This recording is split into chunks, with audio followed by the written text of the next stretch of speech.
जय हिंद। हम लोगों ने पिछले वीडियो में हम लोगों ने देखा कि हिंदी साहित्य के इतिहास का काल विभाजन अलग अलग आचार्यों ने अपने अपने ढंग से काल विभाजन किए हैं, जिनमें से दो आचार्य को हम लोगों ने देखा, दो साहित्य ग्रंथ के लिखने वाले व्यक्तियों में से देखा, जिनका जॉर्ज ग्रेशन और मिश्र बंधु का काल विभाजन देख लिया हमने।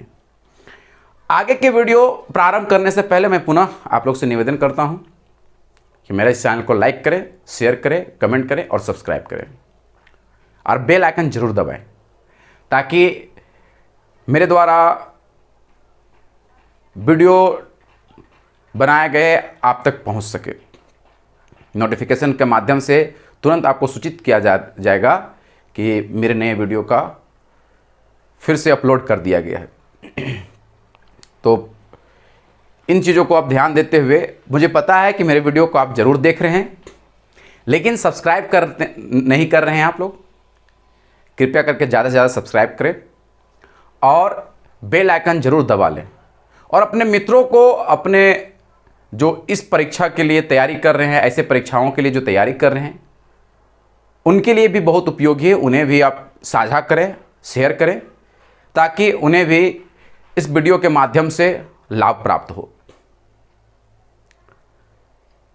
ये जितने भी वीडियो आप लोग अभी देख रहे हैं हिंदी साहित्य के, ये सभी तरह के परीक्षाओं में काम आने वाले हैं, जैसे झारखंड पीजीटी, टीजीटी। मुख्य उद्देश्य तो जो है मेरा इस वीडियो का बनाने का और अपलोड करने का, ये झारखंड पीजीटी हिंदी के लिए और टीजीटी हिंदी के लिए बहुत ही उपयोगी है।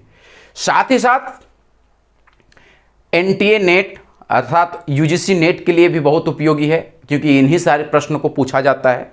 या किसी भी प्रकार की परीक्षाओं में हिंदी साहित्य के इतिहास को पूछा ही जाता है। तो जो भी लोग हिंदी पेपर लेकर आप तैयारी कर रहे हैं, कृपया मेरे वीडियो को आप जरूर देखें और किसी भी प्रकार का यदि त्रुटि आपको नज़र आती है तो हमें कमेंट करके जरूर बताएं, मैं उसे सुधार करने का प्रयास करूंगा। तो चलिए आगे देखते हैं कि किन किन लोगों ने हिंदी साहित्य के इतिहास को किन रूपों में बांटा है, विभाजन किया है। तो जॉर्ज ग्रेशन और मिश्र बंधु के बाद काल विभाजन करने का कार्य आचार्य रामचंद्र शुक्ल करते हैं। कौन करते हैं? तो आचार्य रामचंद्र शुक्ल। आचार्य रामचंद्र शुक्ल। अब इनके अनुसार देखेंगे कि इनके अनुसार काल विभाजन क्या हुआ था।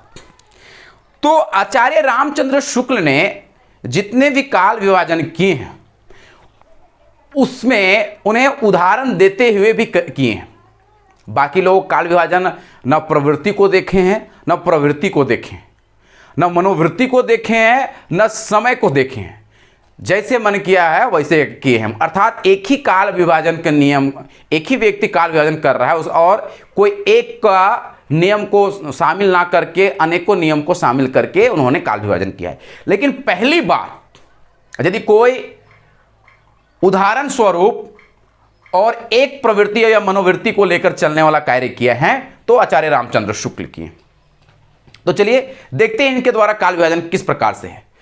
तो आज इन्होंने पहला जो काल विभाजन किया है हिंदी साहित्य के इतिहास को, तो उन्होंने पहला नाम जो सबको सर्वमान्य से ये आदिकाल है, सर्वमान्य से आदिकाल है, लेकिन ये आदिकाल ना कह के इस आदिकाल को इन्होंने वीर गाथा काल कहा है। क्या कहा है? वीर गाथा काल। और समय सीमा की बात करें तो समय सीमा इसको 1050 से 1375 तक, 1050 से 1375 तक इन्होंने माना है। ठीक है, 1050 से 1375 तक। दूसरा है भक्ति काल, जो सर्वसम्मति से भक्ति काल भी माना जाता है। इस भक्ति काल को इन्होंने, जो बाकी लोगों ने इसे पूर्व मध्य काल कहा है, लेकिन आचार्य रामचंद्र शुक्ल ने इसे भक्ति काल कहा है। इसको पूर्व मध्यकाल भी कहा जाता है। अर्थात हम इस प्रकार से इसको देख लें, ये पहले लिख देते हैं पूर्व मध्यकाल, जो आदिकाल सर्वमान्य था, लेकिन पूर्व मध्यकाल को इन्होंने क्या कहा है, पूर्व मध्य काल को आचार्य रामचंद्र शुक्ल ने भक्ति काल कहा है। आचार्य रामचंद्र शुक्ल ने भक्ति काल कहा है और इसका समय सीमा सन 1375 से 1700 के बीच में माना है। ठीक है, आदिकाल का सर्वमान्य है। जिन्होंने आदिकाल को आचार्य रामचंद्र शुक्ल वीरगाथा काल कहते हुए ये भी कहते हैं कि यदि कोई वीरगाथा काल को आदिकाल यदि माने तो हमें कोई संगत नहीं है, वो मान सकते हैं, वो स्वच्छंद है। समझ में आ रहा है? और बाकी विद्वानों ने पूर्व मध्य काल माना है, लेकिन आचार्य रामचंद्र शुक्ल ने पूर्व मध्य काल को भक्ति काल कहा है। क्या कहा है? भक्ति काल कहा है। तीसरा नंबर इसका है, इन्होंने 4 भागों में विभाजित किया है। आचार्य रामचंद्र शुक्ल ने 4 भागों में विभाजित किया है। किसको? तो हिंदी साहित्य के इतिहास को। तो तीसरा भाग क्या है? तीसरा भाग है उत्तर मध्यकाल। उत्तर मध्यकाल। ये उत्तर मध्यकाल को आचार्य रामचंद्र शुक्ल ने रीति काल कहा है और इसका समय सीमा देते हुए कहते हैं कि इसका समय सीमा जो है 1700 से 1900 के बीच में। ठीक है, 1700 से 1900। अब देखिए, रीतिकाल को बहुत लोगों ने बहुत प्रकार का नाम दिया है। देखिए, सबसे ज्यादा मतभेद यदि कहीं है पूरे हिंदी साहित्य इतिहास लेखन में और इसका विभाजन में, नामकरण और विभाजन में, तो आदिकाल और रीतिकाल में सबसे ज्यादा मतभेद रहा है। ऐसे आधुनिक काल में भी मतभेद देखने को मिलता है, लेकिन इनमें कम है। समझ गए ना? तो आगे हम लोग बात करेंगे कि क्या मतभेद है, क्या नहीं है। और चौथा जो इन्होंने काल विभाजन नामकरण दिया है, आधुनिक काल को आधुनिक काल को इन्होंने गद्य काल कहा है। आधुनिक काल को आचार्य रामचंद्र शुक्ल क्या कहें? गद्य काल कहें। और इसका समय माने हैं 1900 से अब तक। ठीक है, 1900 से अब तक। अब इसको समझिएगा कि आदिकाल को सर्वसम्मानित माना गया है, मतलब सबको माने हैं। पूर्व मध्य काल भी लगभग सबको माने हैं, उत्तर मध्य काल भी लगभग सब माने हैं और आधुनिक काल भी लगभग सब माने हैं। लेकिन आचार्य रामचंद्र शुक्ल ने आदिकाल को वीरगाथा काल माना, पूर्व मध्य काल को भक्ति काल कहे हैं, उत्तर मध्य काल को रीति काल कहे हैं और आधुनिक काल को गद्य काल कहे। यहां तक समझ में आ गया? और इसका समय सीमा भी आप लोगों ने देख लिया। चलिए आगे बढ़ते हैं। उसके बाद आते हैं डॉक्टर रामकुमार वर्मा के अनुसार चलते हैं। यहां तक आप लोग नोट कर लेंगे, है ना? आगे है, और आज के वीडियो में ये पहला वीडियो हम लोगों ने बना चुका है और आप लोग को पहला वीडियो आप लोग देख सकते हैं हिंदी काल विभाजन में। ये दूसरा वीडियो है और इस वीडियो में मैं प्रयास करूंगा कि पूरा जितना भी काल विभाजन किए हैं सभी इसमें शामिल हो जाएं इस वीडियो में, है ना, ताकि ज़्यादा लंबा ना करें। दूसरा है डॉक्टर रामकुमार वर्मा। डॉक्टर रामकुमार वर्मा। अब इनके अनुसार देखिएगा काल विभाजन क्या है। ये जो काल विभाजन किए हैं, इन्होंने भी अपने काल विभाजन में, अपने ग्रंथ के काल विभाजन में इन्होंने 5 रूप से काल विभाजन किया है। कितने प्रकार से? 5 प्रकार से। तो पहले समय को, जो आदिकाल के समय को, आपने देखा कि जॉर्ज ग्रियर्सन ने आदिकाल को चारण काल कहा, है ना? आदिकाल को चारण काल कहा। मिश्र बंधु ने आरंभिक काल कहा। आचार्य रामचंद्र शुक्ल ने क्या कहा? तो वीरगाथा काल कहा। और रामकुमार वर्मा क्या कहते हैं? पहले आदिकाल को तो संधि काल कहा है। और इसका समय सीमा सन 750 से 1000 माना है, विक्रम तक माना है। 1000 विक्रम तक माना है। ठीक है, कितना से? 750 से, माफ कीजिएगा, 1000 तक माना है ना? दूसरा है चारण काल। देखिए चारण काल आदिकाल को किसने माना था? तो जॉर्ज ग्रिशन ने। और इन्होंने आदिकाल के समय संधि काल कह दिया और चारण काल भी कहे। रामकुमार वर्मा संधि काल भी कहे हैं आदिकाल को और चारण काल भी कहे। लेकिन इसको दो भाग में बांट दें, एक का समय 1050 और इसी संधि काल को जब आचार्य रामचंद्र शुक्ल के अनुसार देखिएगा तो आचार्य रामचंद्र शुक्ल जो है इसे अभ्रंश के रूप में माना है, इसे पूर्व पीठिका के रूप में माना है, रखा है। मतलब ये हिंदी साहित्य के इतिहास से पूर्व पीठिका के रूप में रखा है। ठीक है। तो दूसरा है चारण काल। इसका समय सीमा संवत 1000 से 1375। अब देखिएगा कि लगभग सब ने फिर यहीं से आके प्रारंभ किया है। देखिए चारण काल मतलब आदिकाल, और आदिकाल का समय सीमा 1050 से आचार्य रामचंद्र शुक्ल मानते हैं और रामकुमार वर्मा 1000 से मानते हैं।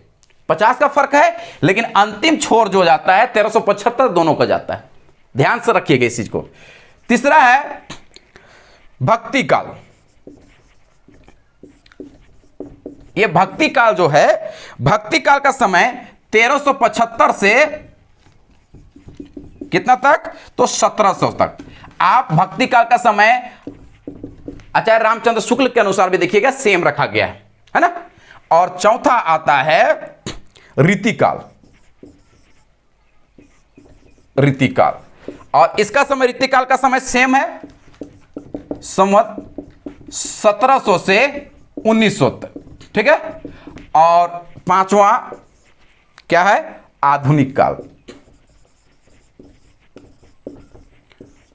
आधुनिक काल, इसका वही संवत 1900 से अब तक। अब एक चीज गौर कीजिएगा आप लोग, ठीक है, यहां तक समझने के लिए। आचार्य रामचंद्र शुक्ल या रामकुमार वर्मा, दोनों में क्या अंतर है? तो दोनों में यही अंतर है कि इन्होंने एक और बढ़ाते हुए कहा कि मैं जो अभ्रंश काल जो है उसको मैं अभ्रंश नहीं मानकर संधि काल मानेंगे, और संधि काल का समय ये रखा गया। ठीक है, जो समय आप देख रहे हैं 750 से 1000। बाकी चार सेम वही माने हैं जो आचार्य रामचंद्र शुक्ल माने हैं, बस नामकरण क्या है कि आदि काल का नाम यहां चारण काल पड़ा है और रामचंद्र शुक्ल आदि काल को वीरगाथा काल कहें। बाकी का बाकी जितना है सब वही है, कोई अंतर नहीं है। तो जितना मतभेद है सबसे ज्यादा आदि काल में और आपका रीति काल में देखने को मिलता है। चलिए, रामकुमार वर्मा तो हम लोग देख लिए, आगे चलिए गणपति चंद्र गुप्त के द्वारा देखते हैं। तो गणपति चंद्र गुप्त जो है किस प्रकार से अपने साहित्य ग्रंथ का काल विभाजन किए हैं उसकी ओर बढ़ते हैं। गणपति चंद्र गुप्त ने भी 4 ही काल विभाजन किए हैं, और वो 4 काल विभाजन किस प्रकार से देखिएगा। डॉक्टर गणपति चंद्र गुप्त, इनके अनुसार काल विभाजन देखते हैं, है ना। इन्होंने किस प्रकार से काल विभाजन किया है। तो पहला का इन्होंने आदिकाल माना, आदिकाल, और इसका समय सीमा कितना रखे हैं? सन 1184 से 1350। ठीक है, 1184 से 1350 तक पहला आदिकाल को। दूसरा इन्होंने पूर्व मध्यकाल माना है, पूर्व मध्यकाल, नामकरण क्या रखे हैं? पूर्व मध्यकाल, और इसका समय सीमा 1350 से 1600, 1350 से 1600 तक माना। ठीक है। तीसरा नाम उत्तर मध्यकाल, उत्तर मध्य काल, इसका समय सीमा 1600 से 1857 तक, सन 1600 से 1857 तक। ठीक है, समझ में आ रहा है यहां तक। और चौथा है आधुनिक काल।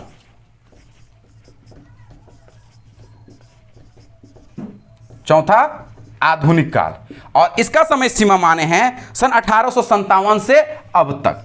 सन 1857 से अब तक। तो आप गौर कीजिएगा कि मिला जुलाकर जहां भी देखें लगभग सब एक ही जैसे नामकरण लिखे हैं, लेकिन अंतर क्या है, उनके समय सीमा में देखिएगा अंतर उनको आपको देखने को मिलेगा। और सबसे ज्यादा उत्तर मध्यकाल अर्थात रीतिकाल में और आदिकाल में ज्यादा मतभेद देखने को मिलता है। मैं बार बार इसको आप संकेत करवा रहा हूं। चलो इसको नोट कर लिए। अगला देखेंगे बच्चन सिंह के द्वारा। ठीक है, बच्चन सिंह इसको किस रूप से विभाजित किए हैं हिंदी साहित्य के इतिहास को, तो उसको देखेंगे। डॉक्टर बच्चन सिंह के द्वारा, है ना, इन्होंने किस प्रकार से काल विभाजन किए। तो इनका जो काल विभाजन है, इन्होंने अपने ग्रंथ में 4 तरह के काल विभाजन को दिखाए हैं, जिनमें से पहला आदिकाल को इन्होंने अपभ्रंश काल कहा है। अपभ्रंश काल, और इसका समय सीमा जो उन्होंने नहीं रखा, अपभ्रंश काल का समय इन्होंने नहीं बताया। दूसरा है भक्ति काल। भक्ति काल का समय सीमा सन 1400 से 1650 तक माने। ठीक है, भक्ति काल का सीमा कितना माने हैं, 1400 से 1650 तक। और तीसरा है रीतिकाल। आप देखिए हर जगह आपको इसको देखने को मिलेगा, लेकिन नामकरण में परिवर्तन है। आप लोगों को मैं बताऊं कि जितने भी आचार्य हैं, जितने भी इतिहास ग्रंथ लिखने वाले थे, उन्होंने भक्ति काल का नाम क्या रखा है, रीतिकाल का नाम क्या रखा है, और आधुनिक काल का नाम, सबका मैं बताऊंगा आगे आपको। और दोनों का तुलना करके दिखाएंगे आपको कि इनके अनुसार आदिकाल का नाम क्या है, तो उनके अनुसार आदिकाल का नाम क्या है। और दोनों में आदिकाल कहने से क्या अंतर आता है, भक्ति काल का, माफी चाहते हैं, आरंभिक काल कहने से क्या अंतर आता है, या वीर गाथा काल कहने से क्या फर्क पड़ सकता है। तो इन चीजों को भी बारे में हम लोग जानेंगे। तो इसके जानने के बाद इसका समय सीमा जो है 1650 से 1857 तक। ठीक है, और अंतिम है चौथा भाग, इन्होंने कहा है आधुनिक काल। आधुनिक काल को इन्होंने 1857 से अब तक माना है। सन 1857 से अब तक। तो आपने बच्चन सिंह के काल विभाजन को भी आप लोगों ने देख लिया कि बच्चन सिंह कितने भागों में विभाजित किए हैं काल हिंदी साहित्य के इतिहास को। और अंतिम रूप से हम लोग देखेंगे ऐसे राम कुमार वर्मा की हम लोगों ने साहित्य ग्रंथ का जो इन्होंने अपना काल विभाजन दिखाया वो तो देखी है, लेकिन आचार्य रामचंद्र शुक्ल के जो हिंदी साहित्य के इतिहास जो ग्रंथ है उसका जब ये संपादन कर रहे थे राम कुमार वर्मा, तब सॉरी माफी चाहते हैं नगेंद्र, डॉक्टर नगेंद्र, जब वो संपादन के रूप में थे, संपादक कर रहे थे, तो उन्होंने इसका काल विभाजन में अंतर रखा है। तो क्या है अंतर, उसको देखिएगा। डॉक्टर नगेंद्र के अनुसार, संपादक है ना, संपादक डॉक्टर नगेंद्र,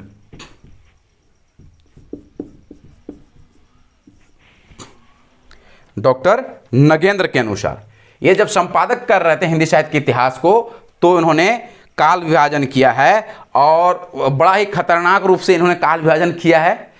यदि जो नेट की तैयारी करते हैं तो आप डॉक्टर नगेंद्र द्वारा संपादक यदि पुस्तक से पढ़ते हैं तो आपको बहुत सहूलियत होती है, क्योंकि बड़ा ही साधारण ढंग से और आसान भाषाओं में लिखी गई ये ग्रंथ है। और सभी जो काल विभाजन है उसके छोटे छोटे रूप में भी दिखाया गया है और विस्तार रूप से। तो आप लोग यदि नेट का या किसी प्रकार के जो परीक्षाओं में शामिल होना चाहते हैं हिंदी का, तो सबसे बेहतर जो अभी तक ग्रंथ है हिंदी साहित्य का ग्रंथ, तो वो डॉक्टर नगेंद्र दरबार संपादक जो है हिंदी साहित्य के इतिहास को आप ले लेंगे।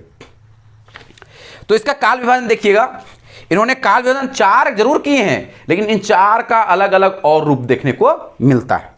तो पहला जो है देखिएगा आदिकाल। देखिए इसमें थोड़ा सा लंबा जाएगा। अब आदिकाल को ये जो है डॉक्टर नगेंद्र 7वीं सदी के मध्य से मानते हैं और 14वीं सदी तक, है ना, कहां से मानते हैं आदिकाल को? 7वीं सदी से शताब्दी से 14वीं शताब्दी तक। इसको देखते जाइए छोटा रूप में, 14वीं शताब्दी के मध्य तक देखिएगा, ठीक है। दूसरा है भक्ति काल। और भक्ति काल को 14वीं शताब्दी से 17वीं शताब्दी के मध्य तक, 14वीं शताब्दी से कितना 17वीं सदी के मध्य तक। तीसरा रीतिकाल। रीतिकाल को इन्होंने 17वीं शताब्दी से के मध्य से 19वीं सदी तक, 17वीं सदी से 19वीं सदी के मध्य तक, ठीक है, यहां तक क्लियर है। और चौथा है आधुनिक काल। इसका बहुत विस्तार किए हैं ये, आधुनिक काल को ही इन्होंने विस्तार रूप से दिखाया है। और सबसे ज्यादा प्रश्न यदि किसी से आते हैं तो वो आधुनिक काल से ही आपको प्रश्न पूछे जाते हैं, है ना। तो आधुनिक काल को इन्होंने पहले भाग को, आधुनिक काल का समय पहले बताते हैं। तो आधुनिक काल का समय है 19वीं सदी से अब तक। अब ये तो बराबर ये 4 भाग में सबको लगभग बांटे हैं, लेकिन इन्होंने किस प्रकार से आधुनिक काल की स्थिति को दिखाया है। तो पहले समय जो है वो पहला समय इन्होंने पुनर्जागरण काल कहा है। इसका आधुनिक काल का पहला को पुनर्जागरण काल कहा है।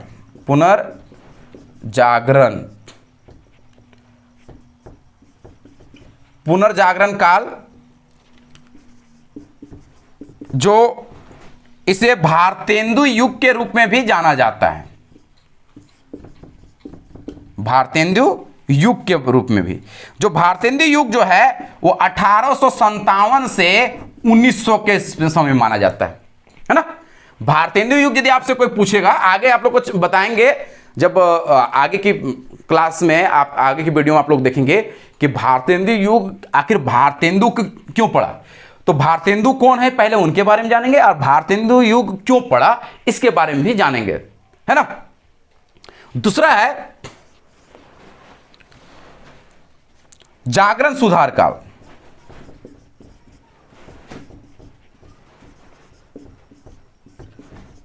देखिए जागरण सुधार काल जो है द्विवेदी युग पर पड़ा है, इसे द्विवेदी युग भी कहते हैं। अब ये द्विवेदी युग क्यों पड़ा, तो द्विवेदी युग कौन है और किनके नाम पर पड़ा है, इसकी भी बातें आगे बताएंगे। इसका समय 1900 से, माफी चाहते हैं 1900 से 1918 तक द्विवेदी युग, है ना, 1900 से 1918 तक। अब आता है एक छायावाद। देखिए छायावाद को आप यदि देखते हैं तो जिस समय कविता के क्षेत्र में छायावाद चल रहा था, ठीक उसी समय गद्य के क्षेत्र में, अर्थात पद के क्षेत्र में छायावाद हुआ और गद्य के क्षेत्र में प्रेमचंद युग देखा जाता है। तो छायावाद का समय 1918 से 1938 तक, कभी कभी आपको 1938 की जगह 1936 भी देखने को मिलेगा, है ना। तो ये दोनों में कोई कंफ्यूज होने की बात नहीं है, यदि दोनों में कोई आंसर रहे तो आप दे सकते हैं। और चौथा है छायावादोत्तर।